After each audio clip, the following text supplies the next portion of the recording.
नमस्कार, जियोपॉलिनॉमिक्स में आपका स्वागत है। आज हम बात करते हैं यूके के छठे प्राइम मिनिस्टर की, या यूं कहूँ सातवें प्राइम मिनिस्टर की। यूके ने पिछले 10 साल में 5 प्राइम मिनिस्टर्स बदल दिए हैं।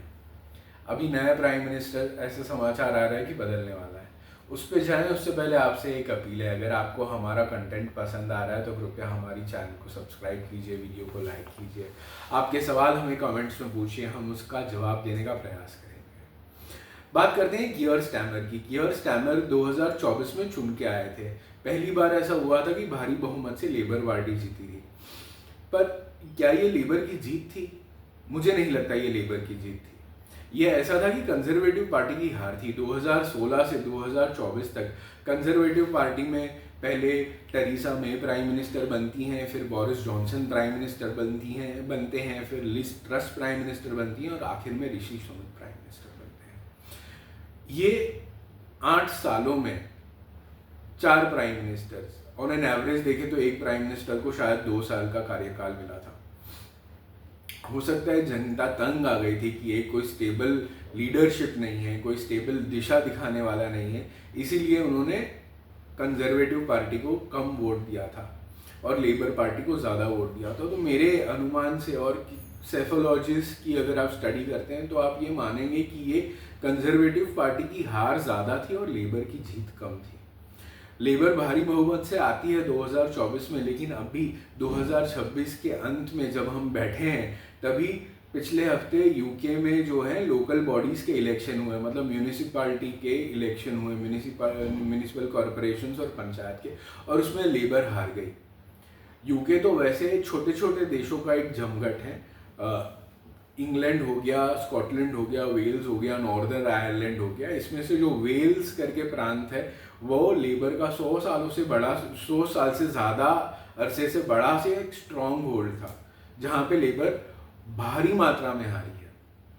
और इसी की वजह से जो फिलहाल के प्रधानमंत्री हैं कियर स्टैमर, उनको बहुत सारा विरोध झेलना पड़ रहा है। उनकी अपनी खुद की पार्टी में उनको ये कई एमपी से सलाह दी जा रही है कि आप पद छोड़ दें, किसी नए प्रधानमंत्री को लेके आए। पर ये सब क्यों हो रहा है, थोड़ा सा इसे डिटेल में समझते हैं। और इकोनॉमी और पॉलिटिक्स हमेशा एक दूसरे से रिलेटेड होते हैं, तो इसका जवाब हमें मिलता है यूके की इकोनॉमी में। होता क्या है कि 2008 में जब फाइनेंशियल क्राइसिस आते हैं, हाँ जी 2008 में बहुत बड़ा फाइनेंशियल क्राइसिस था।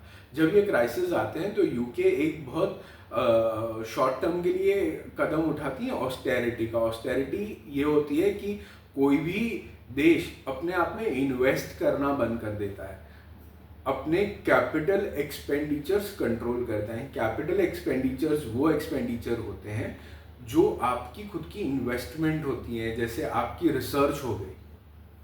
आप अपने अलग अलग इंस्टीट्यूट्स को फंडिंग जो देते हैं रिसर्च के लिए, कि आपने कहीं पे डिफेंस रिसर्च की फंडिंग कर दी, आपने कहीं पे सॉइल रिसर्च की, फर्टिलाइजर रिसर्च की, सीड रिसर्च की फंडिंग कर दी, आप अपने इंफ्रास्ट्रक्चर में इन्वेस्ट करते हैं, उसको कैपिटल एक्सपेंडिचर बोलते हैं। आप बिजनेसेस को ग्रो करने के लिए नई स्कीम्स लेके आते हैं, उसको एक तरह का कैपिटल एक्सपेंडिचर बोलते हैं। मतलब ऐसा एक्सपेंडिचर जो आप अपने आप पे करते हैं जिसकी वजह से आपके इनकम के सोर्सेज लॉन्ग टर्म में बढ़ें, उसको बोलते हैं कैपिटल एक्सपेंडिचर।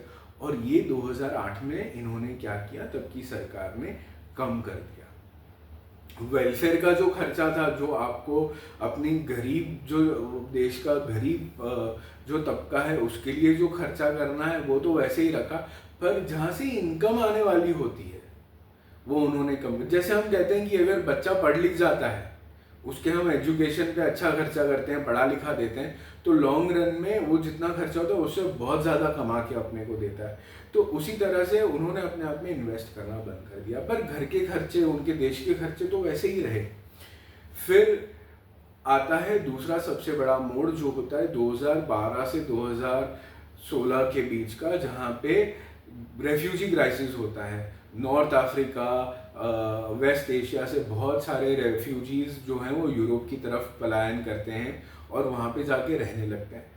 मैं कोई रेफ्यूजी के पक्ष में विपक्ष में अभी बोलूँगा नहीं, वो किसी और वीडियो के लिए चर्चा का एक समय है। लेकिन आप अगर किसी को अपनी आबादी में लेते हैं या किसी को अपने देश में लेके आते हैं, ठीक है, उनको कुछ वक्त के लिए आप थोड़ा वेलफेयर करते हैं, घर देते हैं, खाना वगैरह देते हैं, पर अगर वो लोग आपकी खुद की इकोनॉमी को इवॉल्व नहीं कर पाए तो फिर आपके लिए तो खर्चा बढ़ गया ना।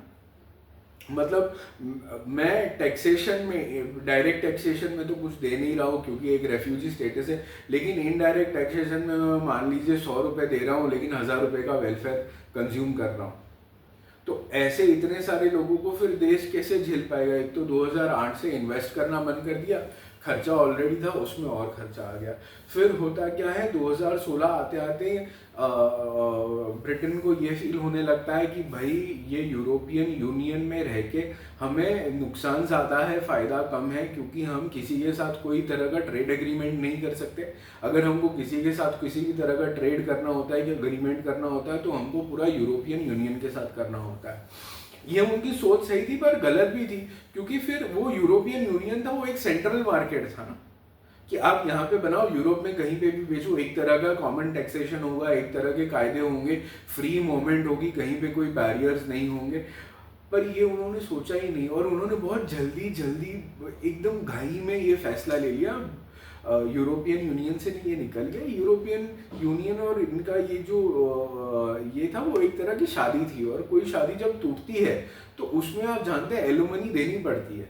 तो ब्रिटेन को एलुमनी भी, मतलब एक तरह का खर्चा भी देना पड़ा, जो पेनल्टीज थी ब्रिटेन की ओर से वो उनको देनी पड़ी यूरोपियन यूनियन को। तो एक तो पैसे आपने अपने आपने इन्वेस्ट करना बंद कर दिया, अपनी खुद की इनकम पे आपने लिमिटेशंस लगा दिए, दूसरा आपके खर्चे तो वैसे ही वैसे हैं, ऊपर से रेफ्यूजीज आ गए और ऊपर से अभी इतनी सारी पेनल्टी आपको यूरोपियन यूनियन में देनी पड़ी। फिर भी वो लोग अपने आप को मैनेज करना चाहते थे। उसमें एक नया क्राइसिस आ गया, वो था कोविड का क्राइसिस। कोविड के क्राइसिस में पूरी की सारी जगह की सारी अर्थव्यवस्था बंद हो गई थी। एक एक डेढ़ डेढ़ दो दो साल के हर जगह पे लॉकडाउन लगे हुए थे, तो उनको मैनेज करना पड़ा। वो मैनेज करने से वो बाहर निकले तो एक एआई रिवॉल्यूशन आ गया। क्या होता है साहब कि जो बिजनेसमैन होते हैं वो साइक्लिकली अपना पैसा इन्वेस्ट करते हैं। मैंने पैसा इन्वेस्ट किया, उसमें से मुझे रिटर्न आया, वो रिटर्न मैंने लिया, फिर वापस मैंने सोचा कि ये सेक्टर में नहीं, इसमें इन्वेस्ट करूंगा, इसमें इन्वेस्ट किया, मेरा पैसा मुझे बढ़ के वापस मिला। पर जब ये एआई जो हर फील्ड में आता है, आपको भी याद होगा कि हम 2016-17 में गूगल हर चीज़ में इस्तेमाल करते हैं, आज ChatGPT इस्तेमाल करते हैं। एक उदाहरण मैं आपको दे रहा हूँ। तो बिजनेसेस भी इस तरह, बिजनेसमैन भी ये सोचने लगे कि भाई एक समझ में आ जाए एआई किस तरह से इंटीग्रेट हो रहा है मार्केट में, उसके बाद इन्वेस्ट करेंगे। तो एक इन्वेस्टमेंट की साइकिल स्लो हो गई। दूसरा क्या होता है कि जब आपकी इकोनॉमी इतने वर्षों से स्लो हो रही है, जब आपने अपनी इनकम के सोर्सेज को कंट्रोल करके रखा है, आपकी वेलफेयर बढ़ती जा रही है, तो वो एक जो आपके देश का अमीर तबका होता है उसके लिए भी एक दंड समान होता है कि भाई मुझे यहाँ पे रहने में फ़ायदा क्या, मैं तो टैक्सेस ही दिए जा रहा हूँ, इन्वेस्ट कर रहा हूँ, तो भी मेरे तो टैक्सेस बढ़ते जा रहे हैं। क्योंकि होता क्या है अमूमन कि आप जो अमीर है उस पर ज़्यादा टैक्सेशन करते हैं, जो गरीब है उस पर कम टैक्सेशन करते हैं। तो अमीरों को भी इतना फ़ायदा नहीं था, तो ब्रिटेन का जो पैसा था वो बाहर भी जाने लगा, बाहर इन्वेस्ट होने लगा। एआई रिवॉल्यूशन मैनेज करे उतने टाइम में रशिया यूक्रेन वॉर हो गया। अभी इसके लिए भी थोड़ा हम हिस्ट्री में जाते हैं कि भाई जब भी फुकुशिमा न्यूक्लियर प्लांट में इंसिडेंस हुआ था, वहाँ पे रेडिएशन लीक का समाचार आया था सुनामी की वजह से जापान में। तो यूरोपियन यूनियन ने और कई सारे ये जो विकसित देश हैं, इन्होंने एक पॉलिटिकली करेक्ट होने के लिए सेफ्टी में इन्वेस्ट नहीं किया कि भाई ऐसा हमारे यहाँ ना हो, हम सेफ्टी स्टैंडर्ड, ऐसा उन्होंने इन्वेस्ट नहीं किया। उन्होंने एक काम किया, अपने न्यूक्लियर प्लांट्स ही बंद कर दिया जिससे एनर्जी जनरेट होती थी, और वो लोग डिपेंड हो गए हैं रशिया पे कि रशिया से गैस आएगा तो हमारी एनर्जी की ज़रूरतें जो है वो वहाँ से पूरी हो जाएंगी, हम उनको पैसे दे देंगे। पर अभी ये तो रशिया के साथ ही युद्ध कर बैठे। आज भी यूरोप या रशिया से गैस ले रहा है, उनसे युद्ध भी कर रहा है। वो चीज़ मैनेज करते उतने टाइम में अमेरिका, ईरान और इजराइल की लड़ाई छिड़ गई। तो एक तो 2008 से ही आपने अपने आप में इन्वेस्ट करना बंद कर दिया था। वो एक शॉर्ट टर्म के लिए शायद उनका डिसीजन सही था, लेकिन लॉन्ग टर्म के लिए कितना गलत था हम देख रहे हैं। और जब भी अगर आप अपना खर्चा कम करते हैं तो आपको अपने दूसरे वेलफेयर वाले खर्चे भी कम करने चाहिए। इन्होंने बढ़ा दिए और इस वजह से ये एक इकोनॉमिक दलदल में फंस गए हैं जहाँ धसे ही जा रहे हैं और लोग इतना त्राही त्राही हो रहे हैं। ये वहाँ पे अपने जैसा नहीं है साहब। वहाँ पे हम 140 करोड़ हैं, 120 करोड़ हैं, जितने भी हम लोग हैं, हमारे ऊपर एमपीज कितने हैं? 250 राज्यसभा में, 550 लोकसभा में, मतलब कितने करोड़ के ऊपर एक एमपी है? वहाँ की तो पूरी की पूरी आबादी 5, 7, 10 करोड़ है और उनकी जो लोकसभा है जिसको वो लोग द हाउस ऑफ कॉमन्स बोलते हैं, वहाँ पे 600 एमपी है। मतलब एक एमपी को सवाल पूछने वाले काफ़ी कम लोग होते हैं। मतलब आपकी जो आवाज़ है वो बड़ी होती है। यहाँ आपकी एक जन की आवाज़ 10 करोड़ में डिस्ट्रीब्यूट हो जाती है, वहाँ पर एक जन की आवाज़ सिर्फ 100 जन में डिस्ट्रीब्यूट होती है। तो वहाँ के एमपीज थोड़ा ज़्यादा आंसरेबल होते हैं अपनी जनता के प्रति। तो एमपीज में ये डिस्ट्रस्ट हो जाता है। इसके लिए वो लोग क्या करते हैं कि अपने प्रधानमंत्री को तुरंत बदल देते हैं। आज यही बोरिस जॉनसन के साथ, कियर स्टैमर के साथ हो रहा है।